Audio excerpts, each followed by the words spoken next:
aqui, São Paulo Boat Show, e temos aqui a oportunidade de ter aqui o tio Spinelli, o querido tio Spinelli veio nos prestigiar. Nós temos uma parceria aqui com o tio Spinelli e a gente veio bater um papo aqui para a gente falar um pouco sobre a história do Soneca, falar um pouco sobre os cursos de vela do tio Spinelli.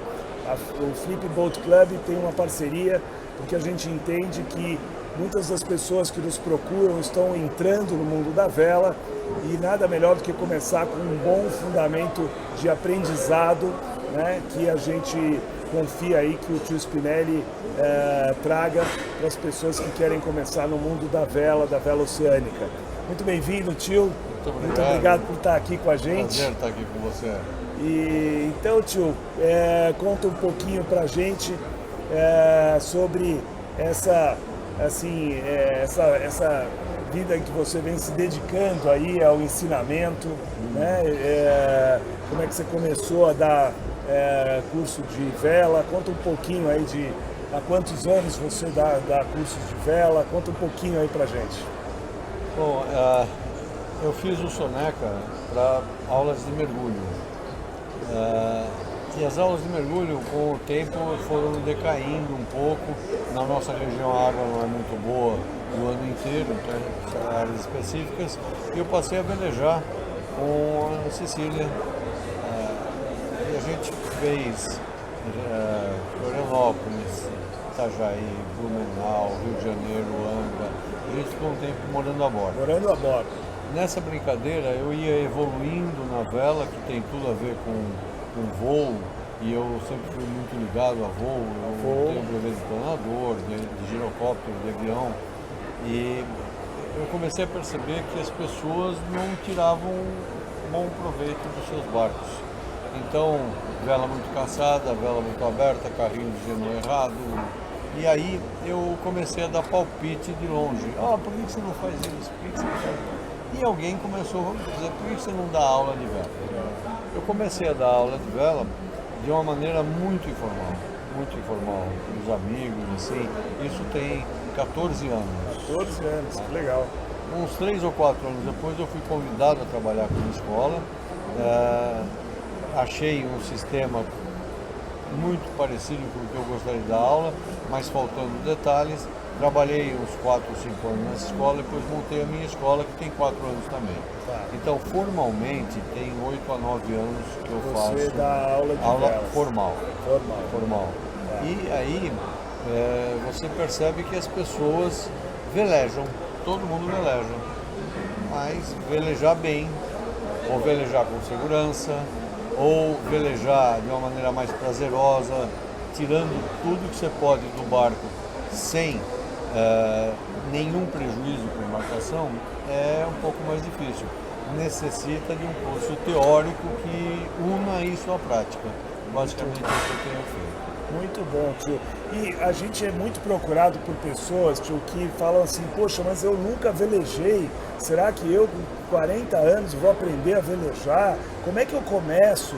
Né? Então conta um pouco assim da tua experiência em pegar pessoas que não tinham conhecimento nenhum de barco e aí começam a ter a oportunidade de fazer o curso e o resultado que isso traz, quanto tempo leva para uma pessoa ficar apta para poder sair sozinha comandando um barco. Qual que é a tua experiência em relação a isso? Bom, eu acho que você começou a pergunta de uma maneira que assusta. Eu tenho 40 anos, eu tenho 50 ou 60 ou 70, não é uma coisa que me preocupe. Eu tenho 72 anos e já dei aula para pessoas quase na minha idade, que é muito difícil alguém ter a minha idade. Mas eu já dei aula para 71 anos, 69 anos, e a minha ideia de vela, do que fazer, não tem muito a ver com a idade. Tem a ver com a vontade de aprender e tem a ver com um pouco de disponibilidade, de disposição física. Por quê? Porque a vela é um esporte que exige um pouco de mobilidade. De você se locomover. Então, às vezes a pessoa tem certa dificuldade e não impede que ela veleje. Ela só vai ter que fazer algumas adaptações no barco para facilitar a sua velejada. o curso Indy, o primeiro curso que a gente dá, eu costumo dizer na brincadeira o seguinte, depois do curso Indy você pode ir para a África. Opa. Eu só não aconselho. Entendeu? É a história de horas de voo, horas né? Para de quem voo, é exatamente. da aviação é horas de voo. Para Horas tirar de voo. brevet você tem que ter 40 horas Mínimo. de voo, mínimo. Né? Então, mas o que acontece, o que eu percebo, é o seguinte, faltava um curso que você entregue o barco para o cara errar e bater o barco no cais. Tá? Bateu. É culpa sempre do comandante. Eu estou lá para evitar isso, mas o cara tem que perceber, o aluno tem que perceber até onde ele pode chegar. Então, eu não limito manobras. Ele vai fazer todas as manobras. No primeiro dia ele faz as manobras com outros alunos, no máximo 4. E no dia seguinte, no segundo dia, ele faz todas as manobras possíveis em solitário. Como se ele comandasse o Soneca sozinho. Velejando, Só na vela. Só vela. Se for a motor, tem um amigo meu que dá aula de lancha, eu posso depois te passar o cartão, porque no Soneca não se liga o motor. Não se liga o Não se liga o motor. Muito Então, bem. quando você pensa em encostar o teu barco, a vela num outro barco, desde que o outro barco não tenha um cardíaco. Entendeu? Ou encostar no cais, ou encostar no posto de gasolina, ou fazer uma manobra de homem ao mar em menos de 2 minutos. Essas manobras todas fazem parte do curso básico. E o pessoal pensa que no curso offshore, que seria o segundo curso, que ele vai evoluir na vela. Não vai. Tudo que é vela é dado no primeiro curso. E você sai apto, teoricamente, a manobrar um barco em solitário ou a comandar um barco. Você fala, caça essa vela, prepara essa catraca, então você tem como dar essas ordens, você sabe o que vai acontecer. Mas é muito difícil alguém sair do curso e sair velejando. É muito difícil.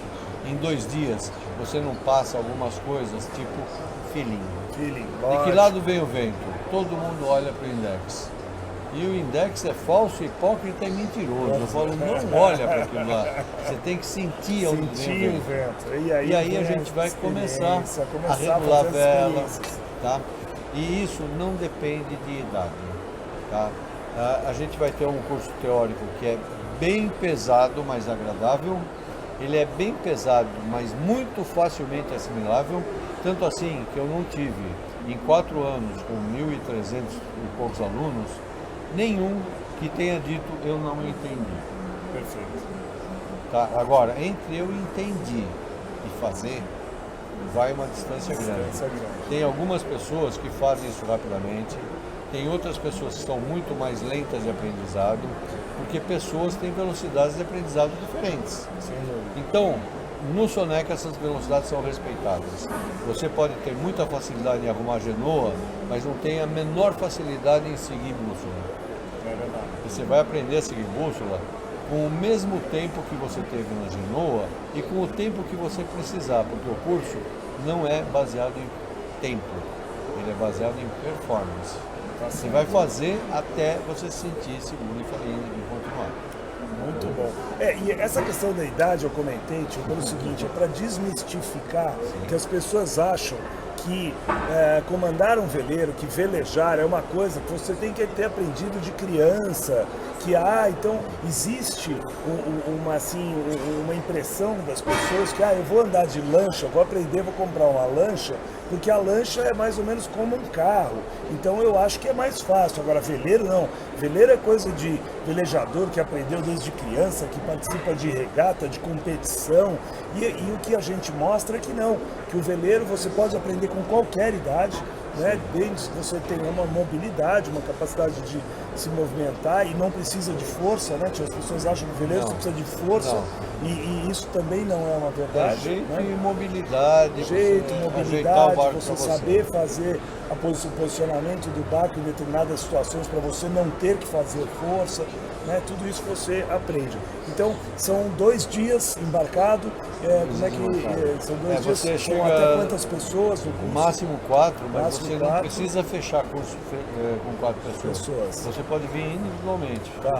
Vem você porque a gente monta as agendas e é máximo 4 mínimo 2 pessoas. Mínimo 2 A aula pessoas. para uma pessoa só é muito cansativa. Tá. E cansativo não é produtivo. Produtivo. E tem um outro detalhe que começar com um veleiro pequeno. Começar com um veleiro pequeno te dá alguma preparação, tudo bem.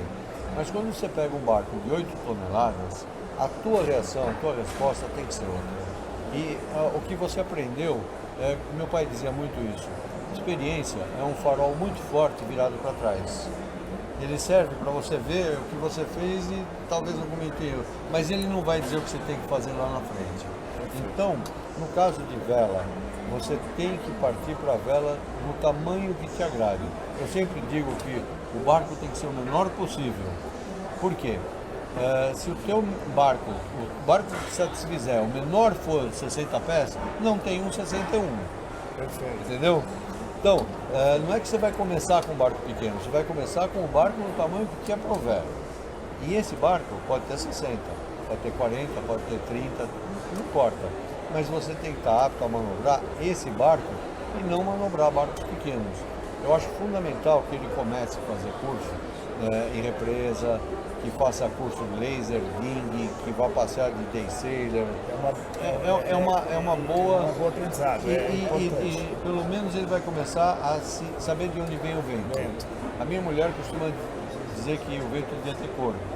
E devia ter cor em escala. O amarelo é 15 nós, o verde é 25, porque para saber de onde vem o vento é a história do feeling. Do feeling, perfeito. Eu acho que essa informação é importante, porque também muitas pessoas procuram o Flip Boat Club e falam assim, puxa, mas eu tenho medo de comprar uma cota de um barco de 40 pés, porque eu nunca velejei, então, eu acho que é melhor eu começar num barco pequeno, menor, um de 30 pés, depois eu vou fazendo um upgrade, e aqui você acaba de desmistificar de que isso não é verdade, quer dizer, a pessoa pode se capacitar para o barco já que ela começar se com propôs. um barco que vai atender a necessidade dela. Ela vai conseguir quebrar, antecipar etapas. Ele vai, não adianta, vai pular etapa, não tem problema em pular etapa, porque quando você achou o teu barco, entrou nele, fez o curso, se você não consegue comandar o teu barco, tem um monte de gente que pode ir com você a primeira vez. Tá? A gente tem treinado muito o pessoal para ser skipper, como a gente chama, e não são skippers de longo curso, são skippers de manobra em porto. Porque é muito mais difícil manobrar o barco no porto do que para a África. Olha, para você ter ideia, no curso Indy, o pessoal faz muito mais manobras em 2 dias do que eu faço em 38 dias até a África. Lá você dá um bordo por semana, 2, 3 bordos por dia, e no meio dos barcos. Ótimo. Sempre passando no meio dos barcos. Ótimo. É isso, para quem não sabe, o tio Spinelli já voltou para a África 3 vezes, daqui a pouco ele vai contar um pouquinho mais sobre isso. Mas vamos falar um pouquinho então. Tem o curso Indy, aí você vai para o curso Offshore. Então fala um pouquinho do curso Offshore. Bom, a gente precisa deixar bem clara essa história. Ele não é o segundo nível do curso Indy. Não, eles são completamente estanques separados. A ponto de velejadores experientes dizerem, eu não quero Indy, eu quero fazer direto offshore. E quando ele compartilha o meu barco com os meus alunos, ele fica meio na dúvida. Como é que esse cara regulou esse carrinho de Genoa? Coisa que eu não sei. Como é que ele vai pôr o barco na capa? Como é que ele mantém um rumo tão preciso que eu não mantenho? Então é muito comum o experiente fazer primeiro o offshore e depois voltar para o Indy, porque eles são bem estanques. Mas o offshore não é continuação do Indy. Você não vai aprender vela no offshore. No offshore, você vai usar a vela para atingir um ponto pré-determinado, latitude e longitude, a 25 milhas de distância, sem o uso de equipamento eletrônico. E aí você vai aprender a navegação estimada, navegação observada, navegação noturna, meteorologia pontual, leme de vento, piloto automático, sistema de turno, alimentação, hipotermia. Quer dizer, é um curso que te prepara para fazer a costa brasileira. Entendeu? O outro curso é o Blue Water. O Blue Water. Então, o outro curso é o Blue Water. Agora fala pra gente do Blue Water. O Blue Water, a brincadeira nossa é que ele é o mini África. Mini África. Legal. Ou seja, você vai fazer a preparação do barco, a preparação da comida, o cálculo do diesel, o cálculo da água, o cálculo da comida, o cálculo de tudo que tem no barco, a preparação total, barco, vela, revisão total de tudo, vai fazer compras, vai fazer o inventário do barco para poder fazer as compras, vai guardar num lugar organizado e anotado exatamente o que a gente faz para ir para a África. Além disso, você tem o curso de meteorologia de rota, que é o famoso Weather Routing, você tem o curso de meteorologia global, local, ou seja, Atlântico, para você planejar as datas que você vai sair. Você tem um curso de puxar arquivos meteorológicos por satélite, por fax, por grid, vários sistemas. Você faz uma navegação eletrônica mais profunda, não é um aplicativo, é navegação séria.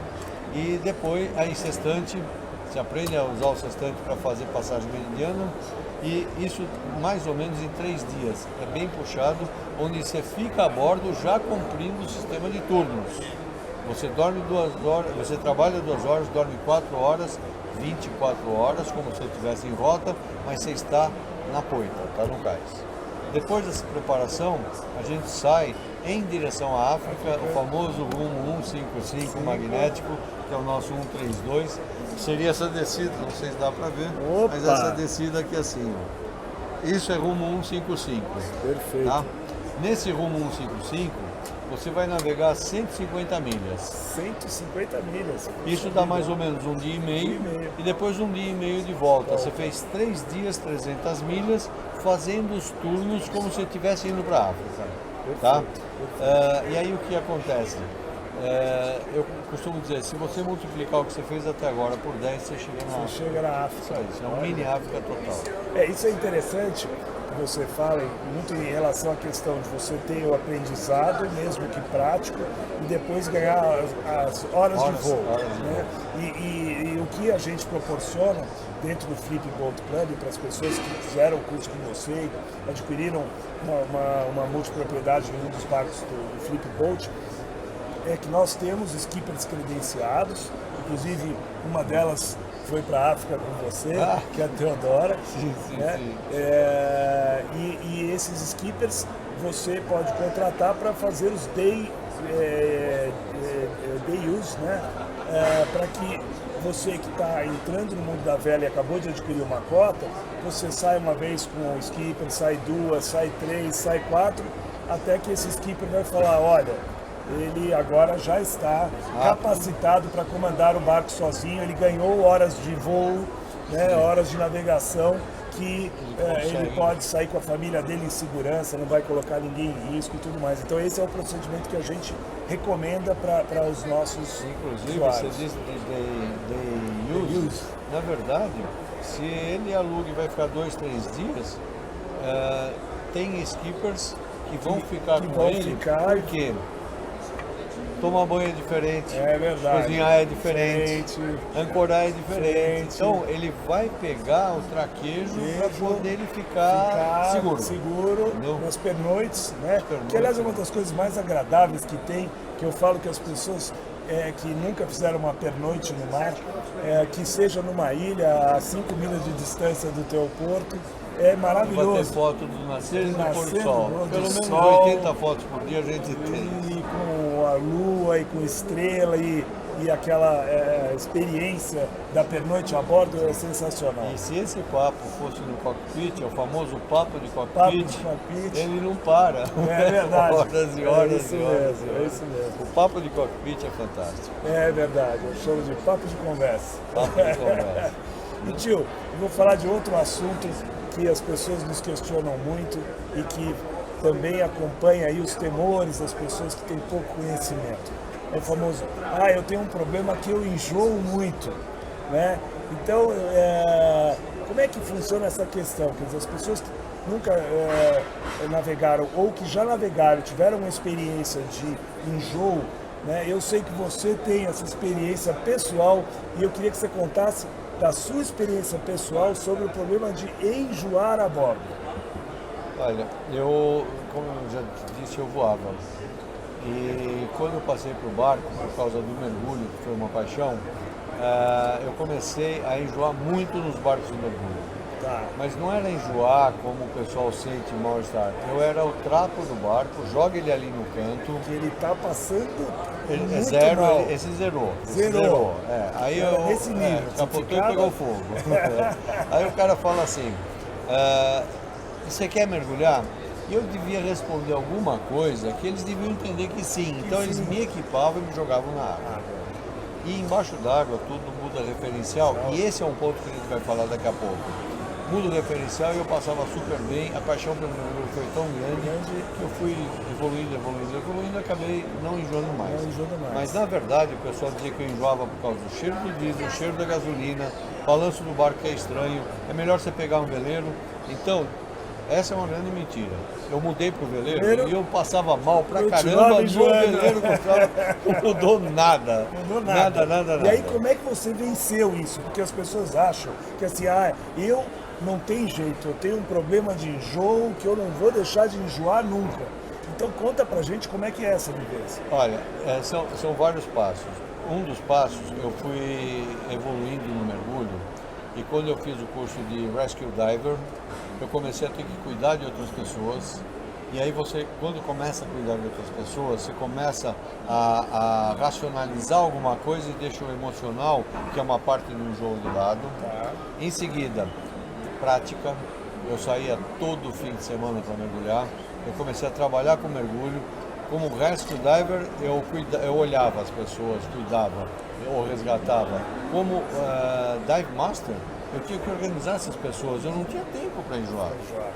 E depois, como instrutor, aí acabou totalmente o mergulho. Então, foi um aprendizado.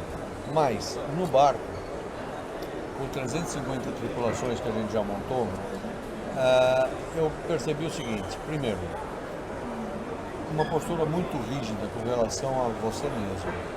Tem cara que é muito autodisciplinado, que não permite um pouco de jogo, de cintura, ele vai enjoar. Outra coisa, da personalidade da pessoa. Segundo, referencial, que é o que a gente estava falando antes. Embaixo d'água, o referencial muda, você para de enjoar. Se você entrar na sua casa, sentar bonitinho na sala, olhar pela janela e o prédio mexer, você vai ter o mesmo problema de uma pessoa que entra no barco. Quem está fora do barco fala, tá meio ruim, não sei o quê, mas quando ele entra e o fogão sobe e desce, na casa dele nunca o fogão subiu e desceu. Então, existe, tirando o que os médicos dizem de problemas patológicos, labirintite, infecção, primeiro, você entender que o barco balança gostoso e o mundo continua parado. Porque quando você entra no barco e vê o fogão balançando, você começa a achar que o mundo está entrando em colapso. E o que faz o teu cérebro quando tem choque de informação entre dois sentidos, labirinto e os olhos? Ele fala, alguma coisa está errada, isso é uma emergência. Joga para fora o que tem no estômago para liberar o sangue que iria fazer digestão, para ter mais adrenalina para a gente enfrentar o enjoo. Então, essa é a mecânica clássica. Depois que eu conto isso, começo a brincar com as pessoas. Você vai entrar lá dentro, mas o fogão vai subir e descer. A mesa mexe. E eles começam a acostumar e conscientizar, faz o clique, eles param de enjoar. Eu até brinco. A partir de agora você está proibido de enjoar. Aconteceu com a Fernanda. E isso as pessoas falam que enjoam nos 3 primeiros dias. 3 dias passa. Eu sei porque todo mundo fala, e eu tenho experiência própria, né? Eu fiz de Panamá a Galápagos, foram 7 dias, aí eu já estava com alguma experiência e não tive enjoo. Mas quando eu fiz com os meninos do Cartucho, eu fiz Vitória Abrolhos, Porto Seguro, os primeiros 2 dias de Vitória Abrolhos, eu enjoei no primeiro dia, depois passou. Então, agora, complementando, você normalmente em 3 dias de viagem passa. Aí você vem passar um fim de semana, enjoa um dia e fica 2 meses sem velejar. Aí você vem outra vez, você vai ficar um dia e depois fica 2 meses sem velejar. Você vai enjoar a vida inteira. Você precisa passar uma semana para vencer os 3 primeiros dias. você precisa ter continuidade, tá? O enjoo tem 2 etapas, não sei se você sabe disso. Na primeira etapa, você pensa que vai morrer. Na segunda, você acha que não vai ter essa sorte. Então, eu sei que é terrível, não tem como. Muito desagradável. Mas você precisa vencer essa etapa. Depois disso, o que você vai colher de prazer, de diversão, vence muito esses 3 dias que você passou de lá. É verdade. Eu acho que esse é um ótimo recado que o tio Spinelli deixa aqui para gente. Vamos contar um pouco sobre a África, né? Como é que surgiu essa ideia de ir para a África e que você já foi e voltou da África 3 vezes, né? Conta um pouquinho como é que surgiu, como é que foram as 3 experiências e quando vai ser a próxima. Conta aí pra gente. Bom, como eu te falei, trabalhava numa escola e um dia recebi uma ligação do dono da escola dizendo assim, vamos para a África? Vamos. É coisa simples. Como vocês dizem, é só repetir o curso Blue Water várias vezes. É só isso. Tá, e eu me envolvi muito na preparação do barco, que eu não tinha noção do que eu ia encontrar e como preparar. Então eu fiz a preparação ao meu modo, sem uma bagagem anterior.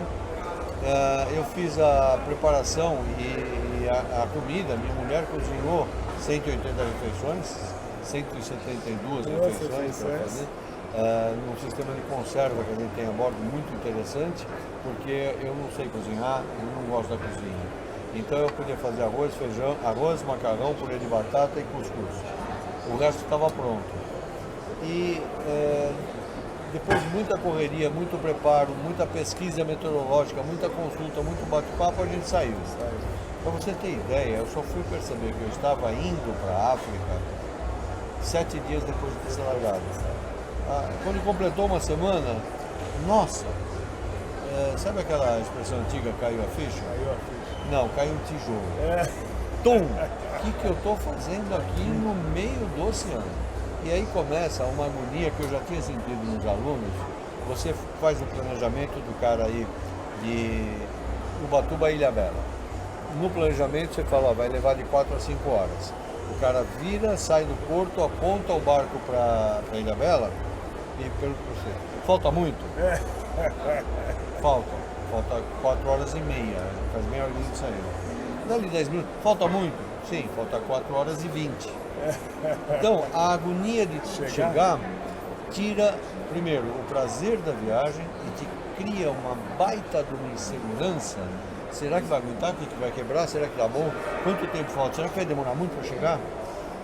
Quando eu percebi que o meu universo todo, seguro, e tudo que eu precisava no mundo estava dentro do guarda-mancebo,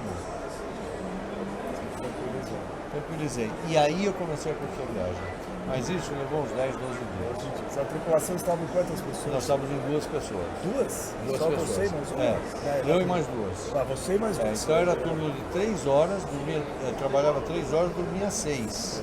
E aí já começamos a perceber que esse turno não funciona. Não funciona. Na verdade, foi ida e volta nesse turno. Mas ele não funciona porque você dorme 4 horas profundamente. As outras 2 você fica rolando, ouve barulhinho, acorda. Então a gente diminuiu para as outras viagens. Foi uma experiência para as outras viagens. A gente pegou um tempo ruim, porque a gente saiu um pouco fora de época. E quando eu digo tempo ruim, o pessoal fala, pegou tempestade. Não, tempo ruim. Tempestade é um nome muito grave para uma pessoa que está num veleiro e saiu para o mar. Você vai pegar um tempo ruim. Tempestade, o que é tempestade? Nós pegamos força 11, força 12 é furacão. Isso é tempestade? Não, não é um tempo ruim. Tá? Começa a minimizar essa vontade de engrandecer. Eu já peguei 15 nós de... Tenha paciência. Menos, tá? E aí, o que aconteceu? Na volta, eu voltei com 2 pessoas absolutamente inexperientes. Um deles perguntou, quando chegou no Buncai, eu só conheci eles na África, ele perguntou onde fica o tal de mastro. Eu tenho isso gravado, que senão vão dizer que é mentira. O cara não tinha noção nenhuma. Ele enjoou 3 dias para variar, não pude dar instrução, eu fiz quase que uma navegação em solitário com ele nessa primeira viagem. E depois que ele teve aula formal, o Indy Offshore Blue Water, ele começou a comandar o barco. Em 10 dias ele estava cruzando o oceano no comando. Tá? E a gente parou em Santa Helena, fizemos uma ótima viagem. Eles devolveram para mim a vontade de fazer outra vez. Eu tinha perdido na ida. Foi traumático. Bom, agora as outras vezes. As outras vezes, mais curto ainda. Eu já sabia o que fazer. Eu peguei uma tripulação, dois, que tinham sido meus alunos antes. Isso eu faço questão. O cara fala, bom, você exige que o cara faça o Blue Water com a expectativa de que ele vá para a África. Não, eu não preciso desse subterfúgio para ter aluno. Graças a Deus eu tenho bastante aluno. Mas eu exijo que ele faça o curso comigo para que eu o conheça, para que ele conheça o barco, para que a gente se entenda. Eu quero saber como ele se encaixa numa tripulação. E depois dessa preparação toda, a gente vai navegar. Aliás, eles vieram 10 dias em agosto, 10 dias em setembro, 10 dias em outubro, para preparar, fazer compra, fazer cálculo, fazer tudo, e saímos em novembro. Entendeu? Foi uma viagem fantástica, muito vento, tempo ruim, não tempestade, e fizemos em 6 dias a menos do que na primeira viagem. A primeira foi 38, a segunda foi 32. A volta, voltei com um casal fantástico de amigos, o Felipe e a Frederic. Almocei com eles domingo agora. E eles, a gente já estava fazendo turno de 2 horas. Trabalha 2, dorme 4. E assim rolou legal essa segunda viagem. E a terceira? A terceira viagem a gente montou uma tripulação que conhecia o Soneca, tinha feito os 3 cursos. Eles sabiam das dificuldades de se ter uma pessoa a mais. Então nós fomos com 4 fora eu. Então, eu tinha cama de onboard, cama de boreste, tranquilo. Mas eu tinha um liquidificador na proa, que uma vez por dia alguém ia dormir lá, num dos turnos, entendeu? E o outro estava no plantão, então tem 3 dormindo no plantão. E foi uma tripulação de 4 na ida e outra de 4 na volta, exceto a Lucimara, que foi e voltou, ela era a tripulante. Essa viagem durou 36 dias na ida, todas duraram uma média de 42 dias na volta e todas nós conseguimos parar em Santa Helena. Essa viagem foi talvez a mais divertida, porque o pessoal se entrosou muito, ria muito, brincava muito, então foi bem legal. Só que eu não faço mais com 4. Aliás, eu não faço mais, porque eu cansei. Falei para minha mulher que essa foi a penúltima. A penúltima, então ótimo. Nós vamos ver como é que rola para frente isso. Muito bom. E aí agora o plano é sair sempre com você e mais 3 pessoas. Sim, eu não participo da tripulação. Por quê? Porque as primeiras tripulações reclamavam que eu interferia muito, que eu antecipava, que eu reduzia a vela, que eu fazia tudo sozinho, por praticidade com o barco. Afinal de contas, são 16 anos no mesmo barco. E nesta tripulação eu fui literalmente proibido de trabalhar. E agora com 3 pessoas também fica bom, porque dorme 2 horas, aliás, trabalha 2 horas, dorme 4, e eu estou stand-by. Se alguém fica doente, se eu preciso cobrir um turno ou outro. Bom, e se essa for a penúltima, quando é que é a data da próxima? Já tem data ou não tem ainda? Não, como eu falei, não tem data, não ser 20 de dezembro. De 2023. 2023 não tem data. Mas é nessa. Não tem data desde que seja 20 de dezembro de 2023. 23, não é agora. As datas pares é o tempo da volta. Tá. Sempre a gente saiu 17, voltou 18, saiu 19, voltou 20, saiu 21, voltou 22. Agora não, porque fecharam a África, eu tive Covid, tudo. Saímos em 22, voltamos em 22. Mas o normal agora sai em 23 e chega em 24. Quem sabe nós vamos estar juntos na próxima. Quem sabe, seria um prazer. Estou me programando, ou algum flipper, né? Quem sabe algum flipper também estarão todos convidados. Quem sabe um flipper também estará aí com o Soneca e o Tio Spinelli. Muito bem, tio, muito obrigado pela tua presença aqui. Pra gente é uma honra ter a parceria com o Tio Spinelli e poder bater esse papo é sempre muito bom. A gente aprende muito e seja sempre bem-vindo. E a nossa parceria perpetue aí por muito tempo. A gente recomenda o Tio Spinelli sempre como um professor que pode dar grandes ensinamentos para as pessoas que querem entrar no mundo da vela oceânica. Eu agradeço, estou sempre às ordens aí, agradeço a confiança e parabéns pela iniciativa aí no Brasil, sério desse jeito, dá até gosto de trabalhar. Muito bem. Muito obrigado, tio.